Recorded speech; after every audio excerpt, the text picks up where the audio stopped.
अस्सलाम वालेकुम, नमस्ते, सत श्री अकाल। कैसे हैं आप लोग? उम्मीद करती हूँ ठीक होंगे, खुश होंगे। मैं हूँ अज़ीक अली और आज आप लोग की लाइव में बहुत ही लेटेस्ट वीडियो से स्टार्ट करते हैं वीडियो को without wasting any time. So let's start. Okay guys, so video का टाइटल है Putin is coming to India after 3 years of war with Ukraine, no fear of USA after Trump in power. So start करते हैं video.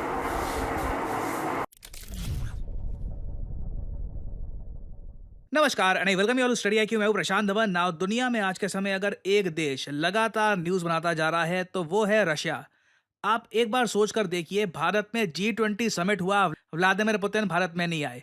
उससे पहले भी India Russia का जो summit था ये भी काफी बार पोस्टपोन कर दिया गया।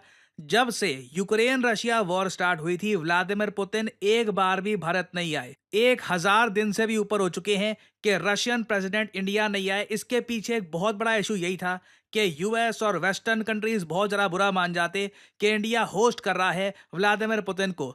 मगर अब ये न्यूज़ कंफर्म हो चुकी है कि व्लादिमीर पुतिन भारत में आ रहे हैं। और इंटरेस्टिंगली एक और मैं सेपरेट न्यूज़ है, इसके बारे में भी आपको बता दूं। मैंने इस टॉपिक पर वीडियो बनाई थी कि यूक्रेन ने 6 अमेरिकन मिसाइल्स ये मारे हैं डीप रशियन टेरिटरी के। ये लॉन्ग रेंज मिसाइल्स हैं। और अगेन दुनिया को यह भी काफ़ी हद तक पता है कि इस टाइप के long range missiles Ukrainian soldiers अपने आप लॉन्च नहीं कर सकते। डेफिनेटली यूएस सोल्जर्स कहीं ना कहीं ग्राउंड पे मौजूद हैं और हेल्प कर रहे हैं कि रशिया को डीप आप हिट करो। नाउ रशिया देखिए इन सब मिसाइल्स को शूट डाउन कर चुका है। S-400 मिसाइल डिफेंस सिस्टम ने अपनी जो पावर है दिखाई है। अब उसके बाद अब हम देख रहे हैं कि रशिया का रिटेलिएशन आने वाला है। बताया जा रहा है इस वक्त यूक्रेन की राजधानी कीव में बहुत ज्यादा डर का माहौल है। हर जगह अलार्म बज रहे हैं। यूएसए की जो एम्बेसी है कीव में, इन्होंने भी खुद को शट डाउन कर लिया है। अपने थोड़े बहुत जो भी डिप्लोमेट्स थे इनको अंडरग्राउंड कर दिया है, क्योंकि माना जा रहा है कि रशिया बहुत ही बड़े स्केल पर एयर स्ट्राइक्स करने वाला है ऑल ओवर यूक्रेन। प्राइमरली जो इनकी कैपिटल है कीव, उसको तो ये बहुत ज्यादा बुरी तरीके से बॉम्ब करने वाले हैं। और यूएस समेत कई पश्चिमी देशों ने अपने नागरिकों के लिए एक इमरजेंसी मैसेज भी रिलीज किया है। यहाँ पे आप देख पाओगे, ये मैसेज है for US citizens in Ukraine. यहाँ पे लिखा है यूएस एम्बेसी इन कीव। ये कह रही है कि एक सिक्योरिटी अलर्ट है। यूएस एम्बेसी इन कीव के इनके पास एक स्पेसिफिक इंफॉर्मेशन आई है, इनको जानकारी मिली है कि बहुत ही बड़े स्केल पर एयर अटैक होने वाला है ऑन नवंबर 20th। और साथ ही साथ इन्होंने अपने सिटीजन्स को भी कहा है कि be prepared to immediately shelter in an event and air alert is announced.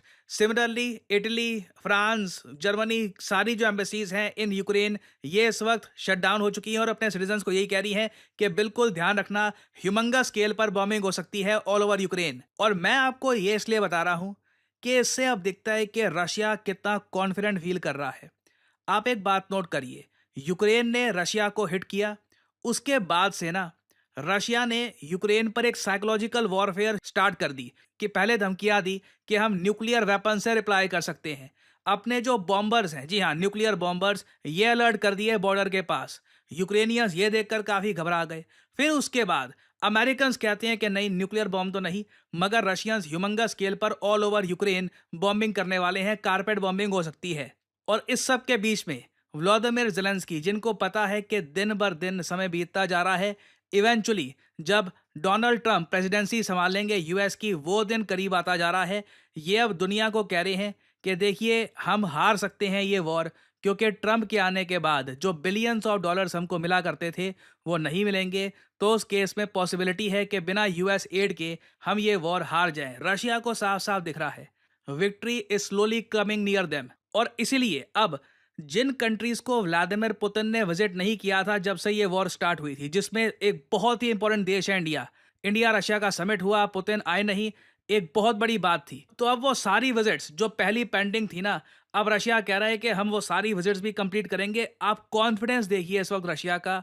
ये लोग मान के चल रहे हैं कि आने वाले 3-4 सालों में अब जो इन्होंने प्लान कर रखा है वही होगा, कोई ज्यादा सरप्राइजेस नहीं आने वाले। और ये जो अनाउंसमेंट है ना क्रेमलिन की, जहां पर रशिया की सरकार बैठती है, जहां पे इन्होंने बोला कि बिल्कुल व्लादिमीर पुतिन भारत में जाएंगे, पूरे दुनिया का मीडिया, चाहे British media, US media, Asian media, सब लोगों ने इसको रिपोर्ट किया है कि Russia Putin plans India trip defying US led efforts to isolate him. Joe Biden के अंडर यूएसए ने जो भी कोशिश करी थी कि ये आइसोलेट कर देंगे, रशिया को अकेला कर देंगे, एवरीथिंग हैज फेल्ड। और इंडिया में देखो इंटरेस्टिंग बात यहां पर यह है, पुतिन का एक टारगेट है व्लादिमीर पुतिन एक मिशन के रूप में देखते हैं इंडिया को कि इंडिया के साथ इवेंचुअली रशिया के 2030 तक, अब 2025 स्टार्ट होने ही वाला है, गिनती के 5 साल बचे हैं। रशिया चाहता है कि भारत और रशिया के बीच में $100 बिलियन का ट्रेड हो, और इसके लिए क्या चाहिए आप लोग समझ सकते हैं, free trade agreement. Vladimir Putin का भारत में आना और अब ओपनली समिट जो होते रहे इंडिया रशिया के, ये वापस रीस्टार्ट होना, इससे एक क्लियर रास्ता खुल जाता है कि इंडिया रशिया अब खुल के बात करेंगे कि देखिए हम फ्री ट्रेड एग्रीमेंट कैसे साइन कर सकते हैं, कौन कौन सी ऐसी आइटम्स हैं जो इंडिया ओपनली बेच सकता है रशिया में बिना किसी टैरिफ के। सेम केस रशिया का होगा कि रशिया के कौन कौन से प्रोडक्ट्स हैं जो इंडियन मार्केट में आ सकते हैं बिना टैरिफ के, जिससे दोनों कंट्रीज एक दूसरे के प्रोडक्ट्स इतने परचेज करें कि ट्रेड $100 बिलियन तक पहुंचे, जो अभी के लिए बाय द वे 60 से लेकर $65 बिलियन तक का है। मगर इसमें जैसे आप लोग जानते हैं बहुत ही बड़ा कंपोनेंट है क्रूड ऑयल का। ट्रंप के आने के बाद से एक जो तकलीफ पुतिन को ये होने वाली है कि ट्रंप यूएसए को बना देंगे एक बहुत ही बड़ा एक्सपोर्टर क्रूड ऑयल का। ट्रंप जब अपनी पहली टर्म में आए थे उस वक्त भी इंडिया ने बहुत सारा कच्चा तेल यूएसए से परचेज किया था। इस पर्टिकुलर केस में भी आप अगर देखो, ट्रंप चाहे रशिया पर सैंक्शंस नहीं लगाएंगे एडिशनल और पुतिन को अकेला करने की कोशिश नहीं करेंगे, मगर बिजनेस में ट्रंप रशिया को कंपटीशन देंगे कि इंडिया के साथ जो आपका ट्रेड है ना, जो ये $60 बिलियन का है, ये गिर भी सकता है क्योंकि इंडिया को हम ज़्यादा सस्ते रेट पर एक बार को क्रूड ऑयल दे सकते हैं। बिल्कुल ट्रंप के टाइम में अगर कोई वॉर नहीं होती तो कच्चे तेल के दाम बहुत ज़्यादा गिर सकते हैं। It can very much happen. और कई लोग एक्चुअली ये भी पूछ रहे थे कि डोनाल्ड ट्रंप के आने से क्या यहाँ पर चाइना की पॉलिसी भी चेंज हो रही है, चाइना भी इंडिया के प्रति अब और ज़्यादा फ्रेंडली दिख रहा है। आप एक बात नोट करना, मैंने इस टॉपिक पर वीडियो बनाई थी कुछ ही महीने पहले। राजनाथ सिंह जी जब चाइना के रक्षा मंत्री से मिले थे तब दोनों ने हाथ भी नहीं मिलाए थे, इंडिया ने सीधा नमस्ते करी थी और बताया गया था कि इंडिया का बहुत ही कोल्ड जेस्चर है टुवर्ड्स चाइना। आज के समय दोनों हाथ मिला रहे हैं। इंडिया ने ओपनली कहा है गलवान जैसे इंसिडेंट्स हमको नहीं चाहिए। चाइना ने कहा है कि बिल्कुल कॉपरेशन ओवर कॉन्फ्लिक्ट, क्योंकि चाइना को पता है चाइना पर 40% टैरिफ लगने वाले हैं। 60% का अनाउंसमेंट हुई है वैसे, मगर बताया जा रहा है कि ट्रंप आते ही चाइना पर 40% के टैरिफ लगाएंगे, जिससे चाइना की इकोनॉमी को बड़ा झटका लगने वाला है। तो एवरीथिंग इज चेंजिंग। मतलब आप अगर इंडियन पर्सपेक्टिव से देखो ना, तो ये एक गोल्डन पीरियड आने वाला है भारत के लिए, जहां पर तेल सस्ता होगा। व्लादिमीर पुतिन या फिर कोई भी वर्ल्ड लीडर आराम से भारत में आ पाएगा, कोई हमें चिंता नहीं होगी कि किसी को बुरा ना लग जाए। और even China will become more friendly towards India. एक पाकिस्तान को लेकर मैं चिंतित हूँ, पाकिस्तान थोड़ा सा वाइल्ड हो सकता है क्योंकि यूजुअली रिपब्लिकन्स के अंडर पाकिस्तान की मिलिट्री थोड़ी सी एडवेंचरस पॉलिसीज अपनाती है। बाकी उस सब के अलावा things will be great for India. और फाइनली यहाँ पे आपसे पूछूंगा एक सवाल।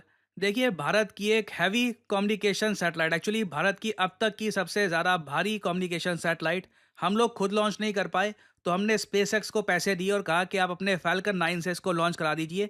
आपको बताना है कि जो ये सैटेलाइट भारत ने लॉन्च करवाई है इलॉन मस्क की स्पेसएक्स से, इसका नाम क्या था? ये है यहाँ पे आपकी ऑप्शन, एमसैट 100, इंदस रेक्स, जीसैट 20 या फिर इंडिया क्यूएसआर। कमेंट सेक्शन में करिए उत्तर। जो लोग देंगे सही आंसर उनकी कमेंट को मैं दे दूंगा हार्ट, ताकि बाकी लोग समझ पाएं कि सही उत्तर क्या है। और फाइनली बहुत ही ज़्यादा इंपॉर्टेंट मैसेज, देखिए ज़िंदगी में कभी कभी आपके सामने एक ऐसी ऑप्शन आती है जहां पे आप टाइम भी बचा पाते हैं और आप करियर के हिसाब से भी बहुत आगे निकल सकते हैं। ये ऑप्शन आज के समय लेके आया है स्टडी IQ आपके लिए। स्टडी IQ मास्टर्स डिग्री और यूपीएससी प्रेपरेशन प्लान। अगर आप एक कॉलेज स्टूडेंट हैं, अभी आप सोच रहे हैं कि आने वाले 2 सालों में यूपीएससी एग्जामिनेशन की प्रेपरेशन तो करना चाहता हूं, मगर कितना अच्छा होगा अगर साथ ही साथ बहुत ही आसानी से मुझे एक यूजीसी एफिलेटेड यूनिवर्सिटी से एमए की डिग्री भी मिल जाए। मेरा रेज्यूमे भी स्ट्रांग हो जाएगा और साथ ही साथ मैं यूपीएससी एग्जामिनेशन की तैयारी भी कर रहा हूँ। स्टडी IQ आपके लिए एक गोल्डन अपॉर्चुनिटी लेके आया है study IQ's UPSC preparation plus MA program के अंडर। यहाँ पे आप लोग एक बहुत ही बड़ी गुड न्यूज़ है मुझे लगता है। और सबसे बड़ी बात यह है कि ये बात तो पहले ही सुनने में आ गई थी कि जैसे ही डोनाल्ड ट्रंप आएंगे तो रशिया और यूक्रेन वॉर जो है उसके अंदर काफ़ी सुधार देखने को मिलेगा। और इसको मतलब जो एक उन्होंने खुद प्रॉमिस किया है, बहुत बड़ा प्रॉमिस है ये अपनी आवाम से, अपने लोगों से, कि भाई मैं जितनी भी वॉर्स हैं सब रुकवाऊँगा अगर मैं सत्ता में आ जाता हूँ, अगर मैं पावर में आता हूँ। अभी पिछले ही दिनों मेरे जीजू जो हैं बाहर ही हैं, यूएसए में ही हैं, तो वो बता रहे थे ये इलेक्शन जो हुए हैं उनके सामने ही हुए हैं, तो वो यही बता रहे थे कि यहाँ पे जैसे एक हमारा कंट्री है पाकिस्तान, जिसके अंदर इलेक्शन होते हैं तो बहुत ज़्यादा मतलब एक अलग सा इवेंट लगने लग जाता है, लोग बड़े वो हो जाते हैं, बहुत एक क्या बताऊँ, एक तूफ़ान सा बर्पा हो जाता है। तो लेकिन बाहर के ममालिक में वो ये बता रहे हैं कि इलेक्शन ऐसे होते हैं कि पता ही नहीं चलता कि जी इलेक्शन हो गए, बंदा आ गया। तो यही हुआ है कि रातों रात इलेक्शन हुए, पता चला ही नहीं, और दूसरे दिन देखा तो भाई ट्रम्प की हुकूमत थी और वो आ चुके थे पावर में। तो वो यही बता रहे थे कि सबसे अच्छी बात जो उन्होंने कही है वो यही कही है कि वो जो भी वॉर्स हैं उन सबको रुकवाएंगे, ठीक है, और वो उस तरीके से नहीं चलेंगे जिस तरीके से जो बाइडन चल रहे थे, और उन्होंने चीज़ों को बहुत कॉम्प्लिकेट भी कर दिया। अगर मैं कहूँ तो ये गलत नहीं होगा, लेकिन ट्रम्प चीज़ों को बहुत ज़्यादा मतलब उनकी कोशिश है, अव्वलीन तरजीह और कोशिश है कि वो सुधारना चाहते हैं, वो सुधार लाना चाहते हैं। और ये तो हर इंसान जानता है कि अमन होना चाहिए दुनिया में, ये हर मुल्क जानता है कि अमन होना चाहिए, जंग का कोई भी फ़ायदा नहीं है, सिर्फ़ और सिर्फ नुकसान ही नुकसान है। तो बहुत बड़ी चीज़ है कि उनके आते साथ ही एक रशिया की तरफ से ये देखने को मिल रहा है कि रशिया एक जो आइसोलेट कर दिया था रशिया को, एक तरीके से सबसे कटा दिया था और बिल्कुल अलहदा करके और बिल्कुल तन्हा कर दिया था, तो वो चीज़ अब देखने को मिल रही है कि ख़त्म हो रही है, उसका इम्पैक्ट एक्साइल हो रहा है और रशिया अब इंडिया विज़िट करेगा। और बहुत बड़ी, मैं कहूँगी बहुत बड़ी बात है और सोचने की बात है और बेहतरीन बात है, तीनों बातें बोलूँगी। सोचने के का भी एक मुकाम है कि सबसे पहला जो विज़िट है वो इंडिया में है रशिया का, और इससे पहले जो भी पेंडिंग विज़िट्स थे उन सब का मतलब वो एक बात है कि पूरी हो जाएगा, वो कंप्लीट करेंगे, वो जो पहले नहीं आ सके थे आएंगे। और मोदी जी से तो वैसे ही हम जानते हैं कि पुतिन के बहुत अच्छे मामलात हैं, बहुत अच्छी एक बातचीत है और बहुत पसंद करते हैं मोदी जी को, और बहुत अच्छा रहेगा सब कुछ। मुझे ऐसा लगता है कि बहुत पॉजिटिव रहेगा सब कुछ, बहुत ज़्यादा। अगर ये कहा जाए कि इंडिया एक जिस तरीके से इंडिया परवान चढ़ रहा है, जिस तरीके से इंडिया आगे बढ़ रहा है, जिस तरीके से दूसरे कंट्रीज़ इंडिया को रिस्पेक्ट दे रहे हैं और इंडिया को सर फहरिस्त रखते हैं अपने तमाम मामलात में, ये बहुत बड़ी चीज़ है। आप यूएसए को देखो तो उसका भी अट्रैक्शन इंडिया है, आप रशिया को देखो तो उसका अट्रैक्शन भी इंडिया है, आप जितने भी ममालिक देखो। तो आज जो एक पिछली वीडियोज़ में मैंने एक बात सुनी थी कि इंडिया एक वक्त आएगा जब इंडिया मरकज़ बन जाएगा, जब इंडिया सबकी तवज्जो का बाइस होगा। तो मुझे लगता है वो वक्त आ गया है और देखने को मिलता है कि इंडिया की तरफ ही सब मरगूब हो रहे हैं, राग़िब हो रहे हैं, और इंडिया को ही मतलब अपना एक फ़ोकस रखा हुआ है इंडिया पे ही। तो ये बहुत बड़ी चीज़ होती है, ये भी एक इज़्ज़त है, इज़्ज़त का मुकाम है। हर कंट्री को, हर मुल्क को नसीब नहीं होता जो इंडिया को नसीब हो रहा है। बहुत खुशी हो रही है देखकर। अच्छा, रशिया के मामलात अगर हम देखें थोड़े से, तो रशिया के मामलात जो हैं, कभी कभी रशिया को हम देखते हैं कि रशिया बहुत ज़िद्दी है। रशिया हर एक के बाद दूसरे कंट्री से इतना फ्रेंडली नहीं होता। जिस तरीके का जेस्चर और जिस तरीके की एक बिहेवियर इंडिया के प्रति देखने को मिलता है रशिया का, वो हर किसी के साथ नहीं है। लेकिन बहुत बड़ी बात है कि आना, रिस्पेक्ट देना। और इससे पहले की एक वीडियो मुझे याद आई कि पुतिन ने कहा था, तो जिसमें पुतिन ने कहा था कि मुझे लगता है कि हमें लैंग्वेज ट्रांसलेटर की भी ज़रूरत नहीं है, आप मेरी बात ऐसे ही समझ जाते हैं मोदी जी को। तो बहुत बड़ी चीज़ होती है, जो दिल के बहुत करीब होता है उसके बारे में ऐसी बातें की जाती हैं, ऐसे सेंटेंसेस कहे जाते हैं और इस तरीके से हल्का फुल्का मजाक किया जाता है। जैसे आप फॉर्मल होते हो उससे तो नहीं करते। तो यकीनन ये बहुत फ्रेंडली रिलेशनशिप शेयर करते हैं पुतिन और मोदी जी।